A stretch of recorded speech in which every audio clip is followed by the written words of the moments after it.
ਕੀ ਹਾਲ ਹੈ ਚਾਚੇ ਦਿਆ? ਵਾਹ ਗੱਲ ਹੈ, ਤੂੰ ਸੁਣਾ। ਕਿਤੇ ਬੈਠੇ ਪਾਲੇ ਚ? ਮੈਂ ਚੱਲਿਆ ਜਾਂ ਪਾਰ ਨਿਕਲ ਜਾ ਕੰਮ ਆ ਤੇ ਗੱਡੀ ਦੀ ਫੂਕ ਲੈ ਗਈ ਆ ਤੇ ਉਹ ਬੜਾ ਉਤੋਂ ਬਣਾਣ ਗਿਆ, ਮੈਂ ਬੈਠਾ। ਤੂੰ ਸੁਣਾ।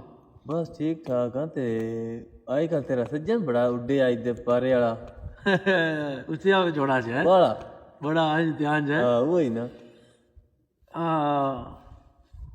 ਉਧਾਰਾ ਹੀ ਉੱਡਦਾ ਪਿਆ ਕਦੋਂ ਤਾਈ।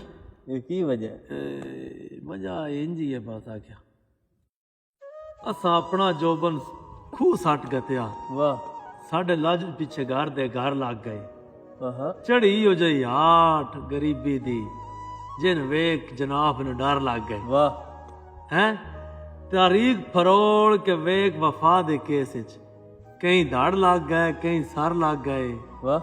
ਗੱਲਾਂ ਦੋ ਦੀਆਂ ਦੋ ਹਨ, ਤੈਰ ਦਾ ਚੰਨ ਸੱਤ ਰੁੱਤ ਨਾ ਰਹੀ, ਦੁਆਨ ਪਰ ਲੱਗ ਗਏ। ਓਏ ਓਏ ਓਏ सब छोड़ के